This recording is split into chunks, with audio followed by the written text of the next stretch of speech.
Tapi sebetulnya apa yang dilakukan polisi itu adalah bagaimana polisi itu dicintai, disegani dengan apa yang dia buat. Polisi juga bukan dewa. Jangan UMKM ini dibiarkan sendiri, tetapi pemerintahan turun tangan. Alhamdulillah di Banjar juga berjalan seperti itu. Saya pengen produk Banjar seperti rengginang, kan? Rengginang ini menjadi teman atau menjadi cemilan di Jepang pada saat minum teh. Yang jelas sekarang sesuai dengan programnya Bapak Kapolri adalah bagaimana polisi itu berupaya sedemikian rupa mendukung pemulihan ekonomi nasional. Nah, itu kata kuncinya, mendukung pemulihan ekonomi nasional. Nah, menurut saya seorang pengusaha itu harus punya mental dan ketahanan serta ketangguhan. Hampir sama lah sama polisi. Berharap kepada seluruh pengusaha di seluruh Indonesia ini, khususnya di Kota Banjar, bagaimana seorang pengusaha bisa mempunyai jiwa patriotisme yang tinggi, mempunyai mental, ketangguhan.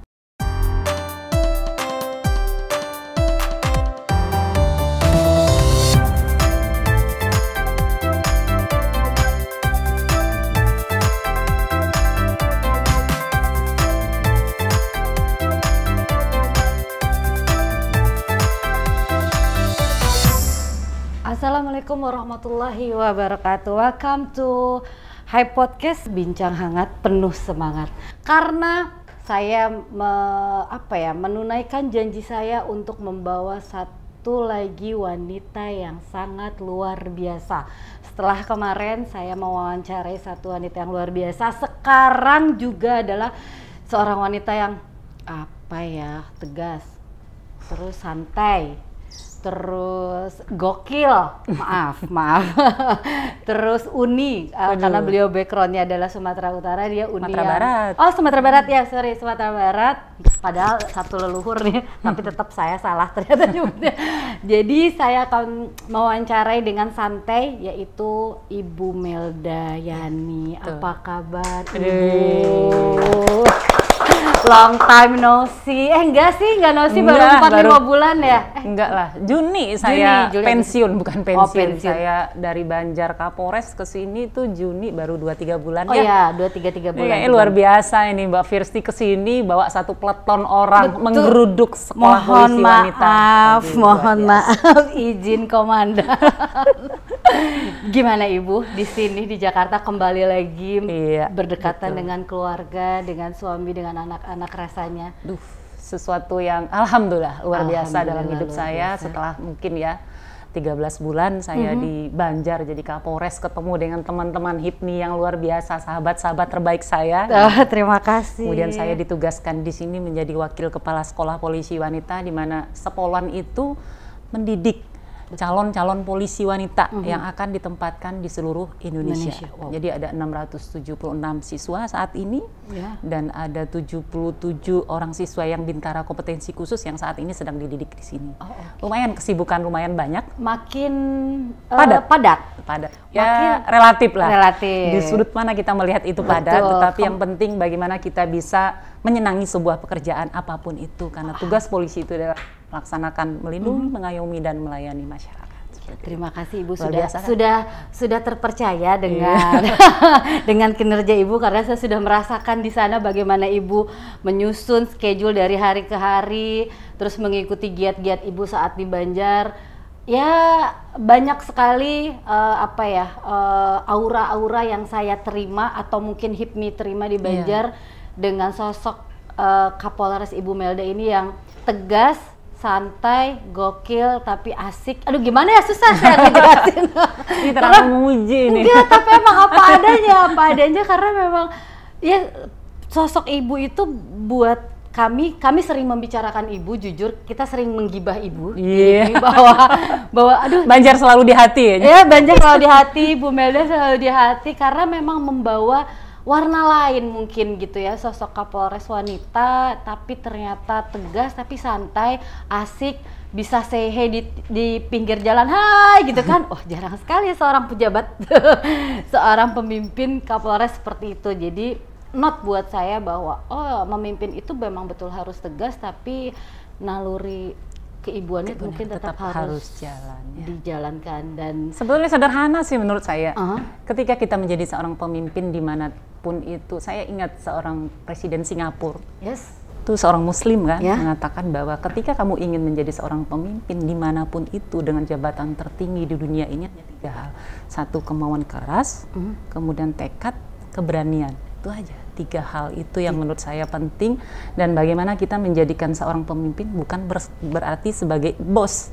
Ini beda nih, pemimpin dan bos ya. Oke. Kenapa? Kalau pemimpin kalau seorang bos itu kan merintah aja, tapi kalau seorang pemimpin bagaimana dia bisa mengajak anggotanya dengan empatinya, dengan seorang wanita, keibuannya, keikhlasan dia mampu berdiskusi dengan anggotanya, mengajak mari kita sama-sama mencapai tujuan kita. Visi dan misi Polri itu seperti apa? Nah, itu yang kita capai. Menurut saya sih seperti itu. Aduh, kalau udah ngomong sama ibu, aduh kadang-kadang saya suka agak selepet, suka manggilnya Uni karena memang sama-sama. Boleh kok, di sini juga Oh, boleh. boleh. Jangan Bu, nanti ada yang marah. Terus ibu saya pengen tahu sosok Ibu Meldayani ini menurut pribadi ibu tuh, saya tuh seperti apa? Aku tuh seperti apa sih sebenarnya? Ibu Meldayani ini kalau kita boleh tahu, Iya. sudah mempunyai definisi tentang diri ibu sendiri nggak? Ibu Meldayani itu seperti apa? Yang pasti saya itu sebetulnya kalau orang nggak tahu aja, sebetulnya saya tuh punya keras loh, keras, tegas, keras kepala mungkin Percaya ya. orang Nah, Sumatera, itu kan Bu, orang Sumatera sama. kan gitu ya. Ya. Tetapi di sisi lain saya bisa menempatkan diri, itu yang paling penting.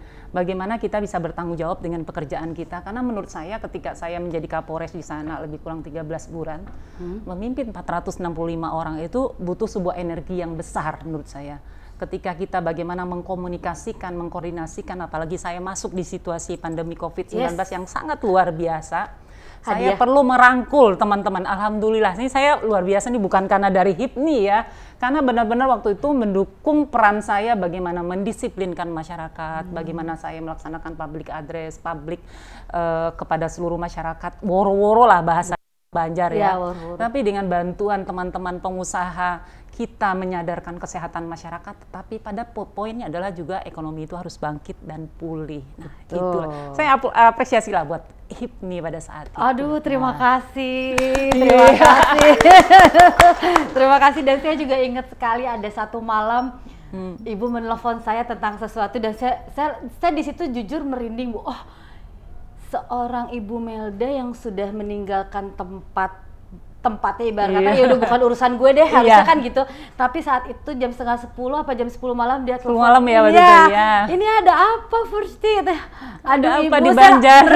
merinding tapi sambil yang terharu. Oh, masih inget ya, masih mau peduli gitu loh. Hanya karena sebuah berita di TV mau menyempatkan kita berbicara gitu. Iya, buat betul. saya itu adalah suatu hal yang not lagi buat saya bahwa oh ya, maksudnya menjadi seorang pemimpin itu atau menjadi ya tadi bilang ibu seorang bos itu mungkin jangan lupa atau tidak mungkin melupakan apa yang sudah histori tentang kehidupannya. Itu yang saya acungi buat ibu, Bu. Masih banyak loh pedagang-pedagang itu pada telepon saya loh. Oh iya? Bu, iya bener, pedagang. Oh, Bu, ini saya gimana gitu? sih PPKM sampai kapan? Loh, kok tanya gue?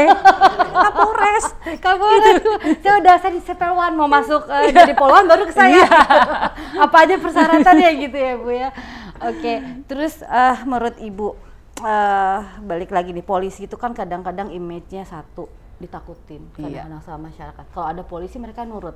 Setelah polisi lewat, patroli lewat, ya gimana nanti kalau kata orang Sunda, kumaha engke. Nanti aja lah gimana ya, nantinya. gimana nanti gitu ya. aja lah gitu kan. Nah, sebenarnya Ibu ingin masyarakat melakukan seperti itukah kepada Polri, atau ingin masyarakat itu ya dengan kesadarannya sendiri, bukan takut tapi lebih kesegan mungkin. Nah, menurut Ibu seperti apa? Jadi kadang-kadang kita itu di-image-kan waktu kecil kan, awas loh ada polisi loh. Nah, seperti itu. Jadi di otak kita di framing bahwa polisi itu menakutkan. Nah, itu kadang-kadang kesalahan, mohon maaf nih, orang-orang tua zaman olah seperti itu. Tapi sebetulnya apa yang dilakukan polisi itu adalah bagaimana polisi itu dicintai, disegani dengan apa yang dia buat. Polisi juga bukan dewa, tetapi bagaimana upaya yang kita lakukan. Tugas seorang polisi di masa pandemi COVID-19 ini sangat luar biasa. Yang seperti yang saya sampaikan, bagaimana kita bisa mendisiplinkan masyarakat, karena kuncinya kesehatan dulu. Setelah kesehatan ini dengan kepatuhan mereka terhadap protokol kesehatan dengan 3M, 5M ataupun 3T-nya itu berjalan dengan baik sehingga ekonomi ini bisa pulih kan. Sekarang kita doa alhamdulillah di Jakarta ini sudah level 2, level 3 di mana aktivitas masyarakat sudah mulai, peluang-peluang ekonomi sudah mulai bergeliat, UMKM sudah mulai maju. Nah, hal-hal itulah bagaimana polisi bisa menjembatani dengan para pengusaha sehingga kegiatan mereka berjalan dengan tetap tertib, lancar, aman, tetapi protokol kesehatan juga tetap dijalankan. Kuncinya sebetulnya itu sederhana. Dan buat saya Ibu mohon maaf, seorang penegak hukum seperti Ibu sekarang juga mungkin sebagai Wakasek Polwan ini, tapi masih memikirkan ekonomi gitu loh. Ekonomi tetap harus berjalan, ekonomi tidak bisa dibunuh. Sebenarnya kan itu mungkin bukan bagian tuh ibarat kata kalau bahasa kasar gini, itu bukan tugas gue lah, itu kan ada. Tapi Ibu masih bisa memikirkan dasarnya apa nih Bu? Posisi? Tapi bukan sebetulnya bukan tugas polisi itu jelas ya, melindungi, mengayomi, melayani masyarakat, menegakkan hukum. Tapi bagaimana kita bisa menjaga stabilitas hukum, kepastian hukum terjamin kalau masyarakat ini atau pelaku-pelaku usaha ini tidak dapat kepastian hukum dari polisi. Contoh yang dilakukan polisi, bagaimana polisi mendukung pemulihan ekonomi nasional dengan kegiatan yang dilakukan. Contoh, sekarang polisi loh yang membantu penyaluran bantuan sosial. Jelas. Polisi loh yang dikedepankan melaksanakan vaksin kan seperti itu. Coba lihat di gerai-gerai yang ada di Polsek, di Polres segala macam polisi. Bukan berarti karena saya polisi saya menyombongkan diri, polisi hebat. Tapi tidak. Memang kenyataannya seperti itu. Kenyataannya seperti itulah bagaimana ekonomi bisa berjalan, kepastian hukum berjalan dengan baik. Inilah kita saling bersinergi antara pelaku usaha. Harapan kami inilah COVID ini segera berakhir di mana pelaku-pelaku usaha ini bisa berjalan sesuai dengan mendapatkan kepastian hasil yang lebih baik seperti itu. Tentunya perlu kerjasama kita bersama seperti itu. Betul sekali, karena memang terasa sekali ya, kami di HIPMI sangat-sangat terasa bahwa regulasi-regulasi yang berubah dari pemerintah, mungkin kita mengadu ke aparat pun ya mereka juga bingung gitu loh posisinya, karena memang mereka harus memilih gitu, mana yang harus ditekan dulu, mana yang harus didahulukan. Nah, hal-hal seperti itu memang butuh kalau waktu malam kita telepon harus ada hati nurani yang dikedepankan. Saya ingat banget itu kalimatnya Ibu tuh, harus ada hati nurani yang dikedepankan. Tapi terkadang kan hati nurani itu bertabrakan dengan, mohon maaf, mungkin peraturan yang ada, peraturan dari atas. Paham sekali gitu loh Bu. Sebetulnya gampang melihat dengan kacamata kuda. Saya dulu waktu jadi Kapolres di Banjar itu, kembali lagi nih cerita ke Banjar. Saya pernah melakukan kegiatan dukungan ketahanan pangan satu itu. Saya bagaimana produk-produk UMKM yang ada di Kota Banjar itu bisa maju. Karena saya rajin ke lapangan, saya rajin ketemu dengan ibu-ibu petani, ibu-ibu yang menjual. Kan banyak tuh panganan-panganan khas Banjar waktu itu. Nah, anggota saya nanya, "Bu, Ibu ngapain sih? Itu bukan kerjanya polisi. Ngapain sih datang-datang ke situ?" Mereka sampai bilang gini, "Aduh, Ibu ini renggiatnya cuma 4, bisa jadi 12, ngapain sih Bu?" Katanya gitu kan. Atau mungkin karena Ibu nggak ada bapak di sana, jadi nggak ada yang dikerjakan, jadi mencari pekerjaan gitu atau gimana Bu? Enggak lah. Enggak. Karena saya berpikirnya saya tuh harus hadir untuk masyarakat. Nah, ketika saya datang saat itu mereka bercerita, "Bu, kami itu sudah bikin produk nih UMKM bagus. Rasanya juga enak." Betul. Malah saya dibawain pulang kan. Wih. Akhirnya malah sering datang kan. Bukan karena itu sebetulnya. Terus kesulitan mereka apa? Oh, ternyata pada saat pemasaran ini sulit. Kenapa? Sulitnya di mana? "Bu, kami mau masuk ke Jogja aja itu prosedurnya terlalu bla bla A B C D." Saya telepon Bu Wali Kota, saya telepon Kadis UMKM, bisa nggak nih produk UMKM ini bisa punya etalase sendiri? Maksud saya sederhana sih yang saya lakukan, tetapi setelah saya mengkomunikasikan itu bisa gitu loh. Ternyata mereka akhirnya bahagia kan gitu. Pojok UMKM itu ya Bu ya, mungkin hasilnya. Iya. Termasuk di Manuk Londo kan ada juga kan? Iya, betul. Nah, itu mungkin slogan mengayominya itu dapat sekali ya Bu ya. Ternyata memikirkan juga tentang ekonomi kecil, bahkan mikro, bahkan yang Ibu pikirkan. Alhamdulillah. Nah, dari banyak banget yang Ibu pikirin ya, dari zaman jadi Kapolres, sekarang jadi Wakasek, nanti mungkin jadi apa lagi. Ngeklikinnya gimana di sama Bapak yang juga seorang Kapolres. Kapolres juga. Wah, itu kan pasti di Jakarta pula pasti lebih waktunya lebih tight lagi. Iya. Ngeklikinnya gimana Ibu ini dengan anak-anak yang lucu-lucu, si kecil yang gadis kecil itu gimana Ibu? Ada orang istilahnya itu work life balance ya. Bagaimana menyeimbangkan antara sebuah pekerjaan dengan tuntutan pekerjaan. Yes. Menjadi seorang Kapolres, apalagi seorang wanita di tempat yang jauh, jauh ya, hampir 8 jam kan kita kalau ke Banjar ke sini itu. Betul. Menurut saya itu adalah bagaimana ketika pekerjaan itu seimbang dengan rumah tangga. Ketika kita bekerja, fokuslah dengan pekerjaan kita. Apa yang akan kita lakukan besok? Kita mikir nih, oh apalagi kegiatan yang kita bisa lakukan. Makanya kalau memang ajudan-ajudan saya pada protes, Bu banyak banget sih kegiatannya. Memang saya fokus pada saat saya bekerja. Yes. Tetapi ketika saya pulang dari kantor, waktunya saya nelpon suami, saya nelpon anak-anak, saya tanya apa keperluannya. Membuat waktu itu menjadi sebuah sesuatu yang sangat berharga, bukan kuantitasnya, tapi bagaimana waktu itu berkualitas. Orang bilang quality time. Nah, menyeimbangkannya kadang-kadang dengan hal kegiatan anak-anak saya ajak ke Banjar, suami saya juga datang kebetulan pada waktu itu masih pendidikan di Sesko TNI. Akhirnya membuat vacation. Kalau orang bilang ada sebuah lagu ya, Making Love Out Nothing at All ya. Bagaimana memunculkan cinta dari hal-hal yang sederhana. Hal-hal kecil gitu. Siapa yang ketika suami datang, anak datang. Bukan. Suami datang, anak datang, padahal cuma bakar ikan di belakang. Bakar ikan itu kan sederhana menurut saya. Nah, hal-hal itulah yang membuat komunikasi ini tidak buntu. Sehingga pada akhirnya dengan seimbangan yang saya punya dengan work life balance itu ya, saya nggak pernah stres, saya tidurnya nyenyak, saya termotivasi untuk bekerja. Jadi tidak ada hal-hal yang menghambat selama 13 bulan. Orang bilang, Bu, jadi Kapolres masa pandemi sulit loh. Enggak, gue bilang, gue enjoy aja, bisa olahraga ya kan? Iya, betul. Olahraga, bisa kita jalan-jalan, ya kan, itu. bisa vacation. Suami tetap hubungan dengan keluarga yang jauh Banjar Jakarta masih tetap terjalin. Mungkin intinya Hypogen, mungkin intinya adalah yang boleh saya ambil sedikit nih dari sosok Ibu Melda yang sangat inspiring kalau buat saya pribadi, karena mungkin background kita yang sama dengan darah Sumatera Barat kita, bahwa ternyata kalau memang kita mau menghargai sesuatu yang sedang kita jalani dan berpikir bahwa semua ini berharga, kita akan mencari cara apapun ceritanya, apapun caranya, kita akan selalu berusaha melakukan yang terbaik dan melakukan dengan cinta dan kasih sayang yang kita punya, mungkin seperti itu ya Bu ya. Ibu Melda ini memang betul-betul buat saya sarangnya.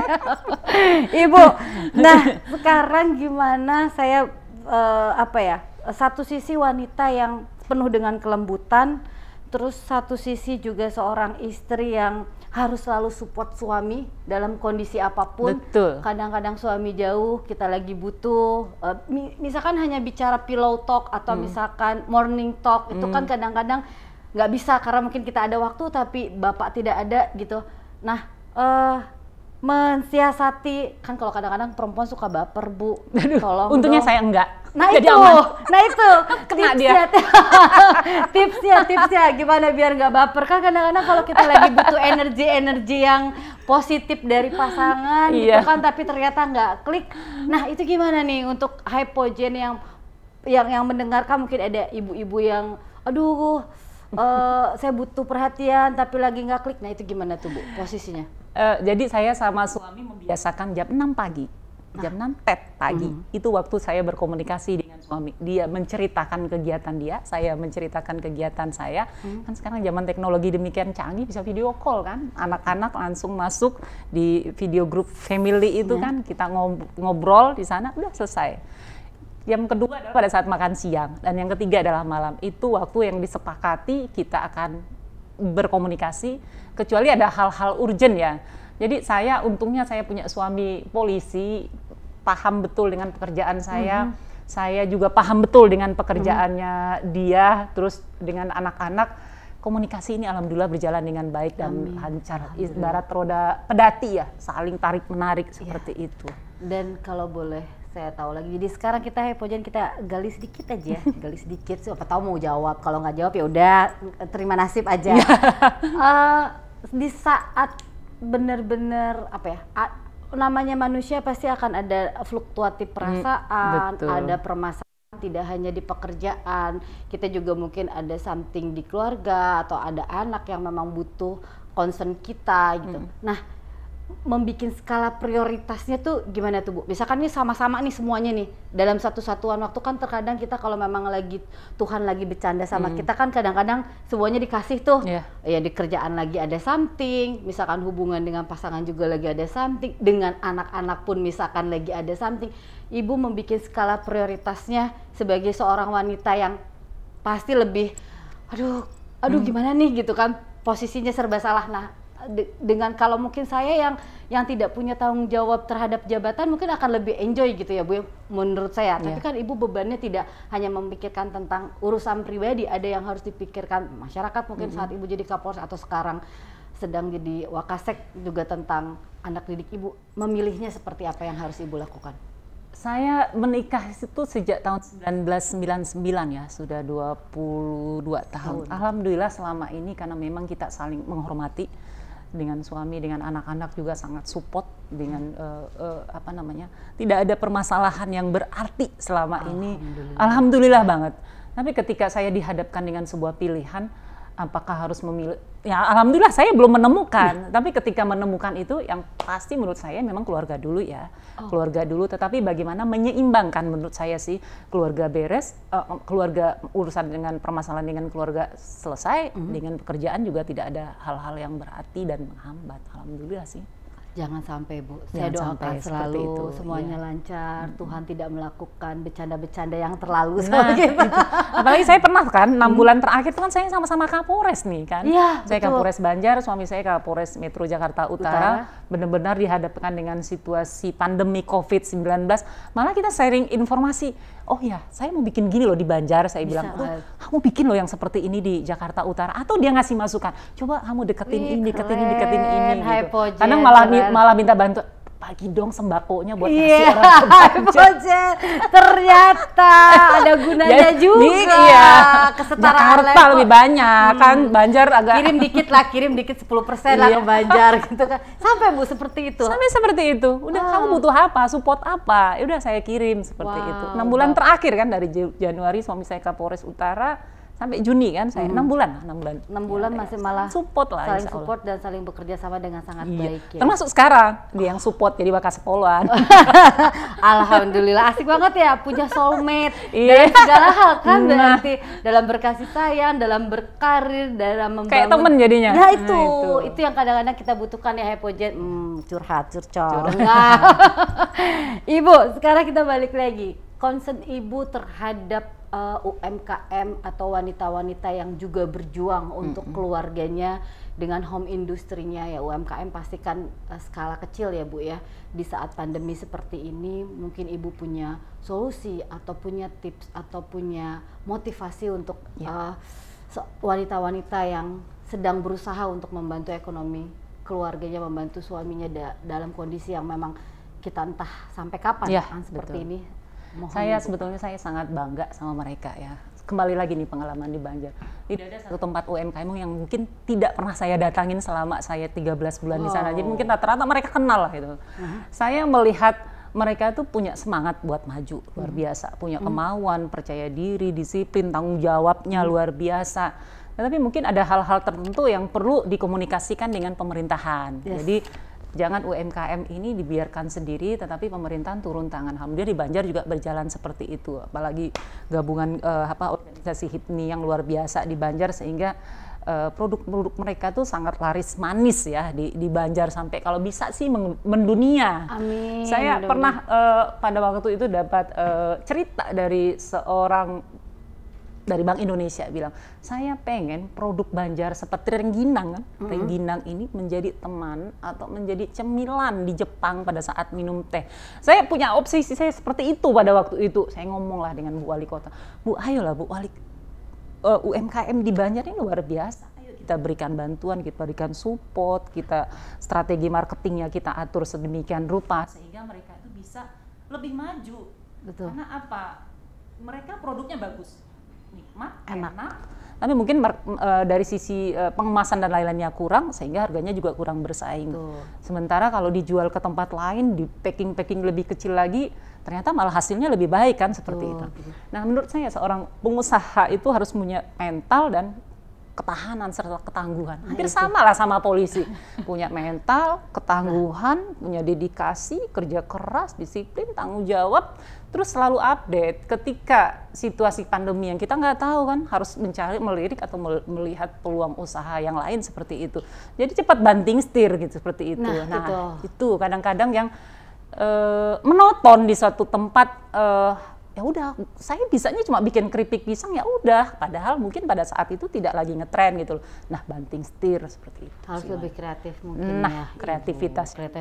saya sih. Kadang mungkin mereka juga, ya itu ya, mentalitas atau mungkin karena mereka sudah down, mungkin ibu, jadi mereka sudah tidak bisa mencari. Nah, gitu loh. Sedangkan mereka adalah juga sosok tulang punggung di keluarganya wanita-wanita ini gitu.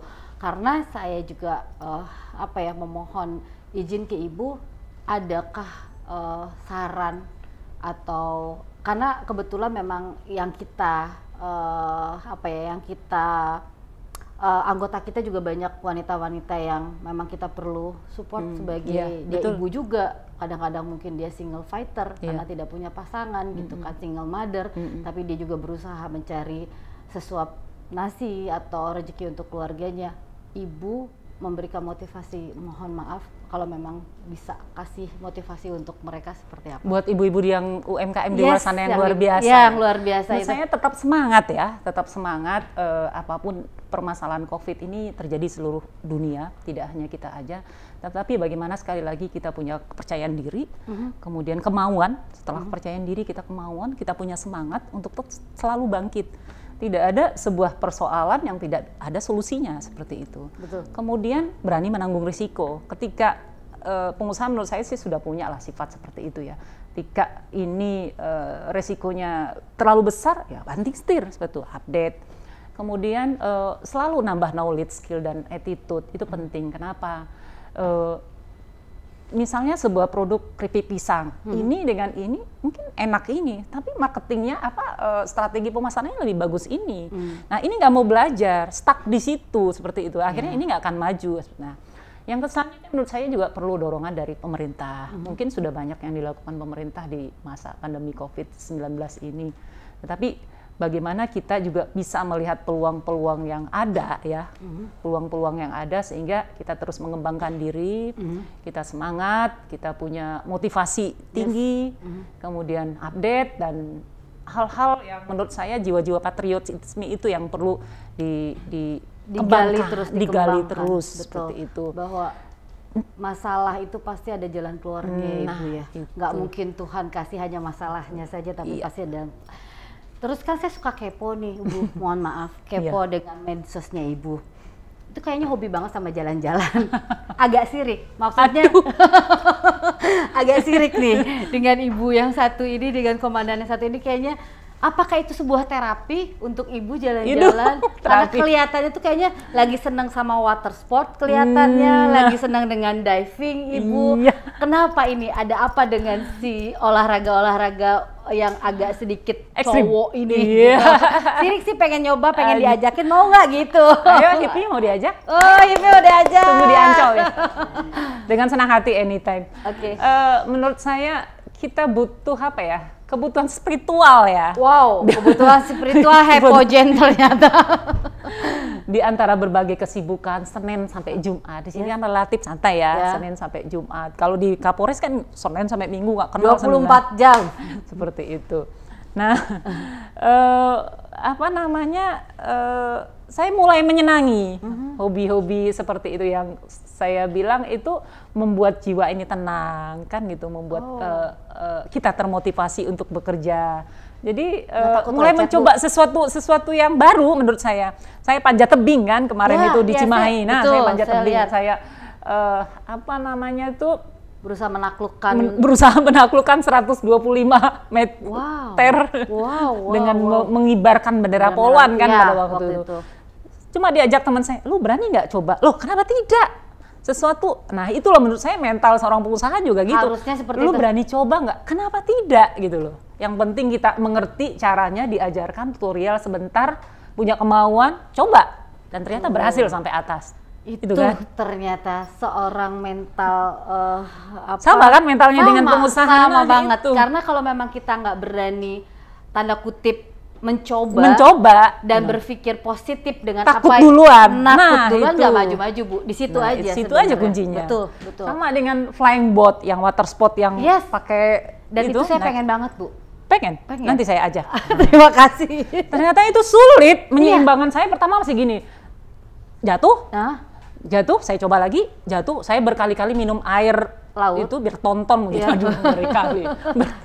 Iya, air kotor lagi kan, air laut. Betul. Tapi saya punya sekali lagi mental, pantang menyerah. Pantang menyerah. Saya coba lagi, orang bisa, kenapa kita tidak? Nah itu, saya coba lagi, ternyata bisa. Dan itu kalau jet ski kan gampang ya, tapi kalau flying boat itu menurut saya sebuah tantangan yang sebuah tantangan yang memang harus kita taklukkan dan jangan sempat menyerah karena betul ada risikonya pasti di situ. Jatuh atau misalkan ya keseleo lah misalkan atau badan sakit semua, itu sebuah resiko dari keputusan yang kita ambil. Tapi saat sudah bisa terbang seperti Ibu, kebahagiaan sendiri, kebanggaan.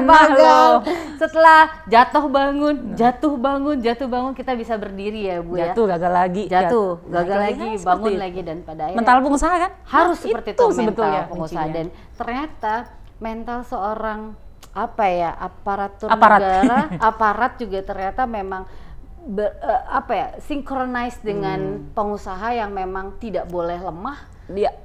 Pantang menyerah, harus kuat, pantang menyerah dan positive thinking. Nah itu menurut saya Bu. Positive thinking adalah ketika kita bisa memberikan energi yang positif di sekeliling kita. Itu aja.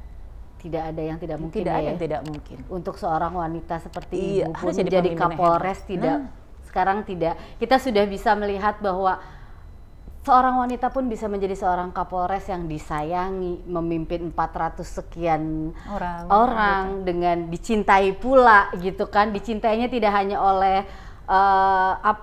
jajarannya, oleh anggotanya, tapi ternyata oleh masyarakat, terutama oleh HIPMI lah, oleh HIPMI pusaka dicintai dan dirindukan kedatangannya. Kayaknya mainnya lewat-lewat aja tuh, nggak lupa sama Pangandaran, kayaknya lupa sama Situ Mustika, kayaknya nih gimana nih harus next time nanti saya kesana lagi pasti. Not ya Ibu karena ya. Selalu di hati. Amin, terima kasih. Ibu, ada satu program nggak yang bisa dikolaborasikan antara HIPMI atau UMKM dengan Polri sendiri atau misalkan dengan Sepolwan atau dengan apapun itu namanya, dengan aparat? Menurut Ibu ada ide apakah yang memang bisa kita coba gali untuk berkolaborasi dengan instansi yang Ibu sekarang pimpin atau mungkin dengan keumumannya dengan Polri gitu? Yang jelas sekarang sesuai dengan programnya Bapak Kapolri adalah bagaimana polisi itu berupaya sedemikian rupa mendukung pemulihan ekonomi nasional. Nah, itu kata kuncinya, mendukung pemulihan ekonomi nasional. Mungkin itu secara makro. Secara mikronya apa yang mungkin dilakukan oleh Kapolres pada saat berkolaborasi dengan HIPMI. Dibuat aja giat-giat yang bersifat kolaborasi, bagaimana ekonomi ini bangkit, bagaimana produk-produk UMKM ini menjadi sebuah produk yang memang sangat menarik, bisa melibatkan Humas Polri yang saya pernah bilang silahkan, ayo ibu-ibu kalau memang bikin produk yang perlu kita mempublikasikan sedemikian rupa, why not, kenapa tidak gitu. Itu bisa aja, bisa masuk sedemikian ke Humas Polri itu bisa ya Bu ya? Saya waktu itu menawarkan loh pada waktu itu. Saya tawarkan pada waktu saya jadi Kapolres, ayo, saya bilang saya bantu mengendorse lah bahasanya, gitu kan, seperti itu. Kenapa tidak? Karena kita memikirkan ekonomi ini bangkit seperti itu. Ini baru note nih Ibu dari Ibu, informasinya sangat dari dulu itu saya. Dari dulu ternyata. Aika tolong dicatat, Nirwan tolong dicatat, ternyata kita bisa menggunakan fasilitas Humas Polri loh untuk membantu UMKM minimal yang HIPMI punya gitu di Kota Banjar, bahwa bisa itu ya Bu ya, kita meminta bantuan mengendorse dari Humas Polri, bisa ya Bu? Maksudnya mungkin pakai yang followernya banyak kan bisa dipakai kan, seperti itu. Malahan Ibu Bayangkari juga seperti itu, banyak Karena ini loh, istri-istri polisi itu juga banyak yang menggeluti bidang-bidang UMKM seperti itu, banyak sebenarnya itu. Banyak. Dan dari kebayangkarian yang organisasi Bayangkari juga banyak yang berusaha sedemikian rupa, malah di istrinya Pak Kapolri pada waktu itu, ayo kalau memang perlu saya yang untuk mempublikasikan, kenapa tidak, seperti itu beliau. Oke, informasi yang ini yang sebenarnya kita tunggu Bu Melda. Terima kasih sekali. Aduh Hypogen, sebenarnya kita masih pengen ngobrol lebih panjang lagi, tapi Ibu yang satu ini kan jadwalnya tight, lebih tight lagi. Ibu Wakasek Sepolan ini lebih tight lagi. Mungkin lain waktu Ibu nanti kita di Banjar ketemu, mudah-mudahan Ibu mau berkunjung lagi ke Banjar. Tapi sebelum ditutup Ibu, kita minta quote atau pesan untuk semua pengusaha Hypogen, semua pengusaha, semua penikmat Hype Podcast, apa yang bisa Ibu kasih untuk kita, pesan cinta, pesan kasih sayang yang bisa Ibu kasih untuk kami? Baik, tentunya saya berharap kepada seluruh pengusaha di seluruh Indonesia ini, khususnya di Kota Banjar, bagaimana seorang pengusaha bisa mempunyai jiwa patriotisme yang tinggi, mempunyai mental ketangguhan untuk terus bergeliat, untuk terus berjuang di masa pandemi COVID-19 ini, dan kami dari Polri siap mendukung pemulihan ekonomi secara nasional. Terima kasih, makin cinta aku, makin cinta. Terima kasih sekali lagi Ibu, mohon maaf kalau bisa jangan lupa Ibu, jangan lupa like. Jangan lupa like, comment, subscribe, and share video-video dari kita ya Ibu ya. Terima kasih atas waktunya, sehat selalu, bahagia selalu lahir batinnya. Salam terima buat kasih. Bapak, buat anak-anak yang lucu, si kecil itu yang masih TK ya Bu ya. Ya, salam buat mereka, peluk kasih dari kami semua dari HIPMI. Terima kasih. Terima kasih Hypogen. Jangan lupa sekali lagi untuk komen, like, subrek deh, pokoknya subrek ya. Assalamualaikum warahmatullahi wabarakatuh. Terima kasih.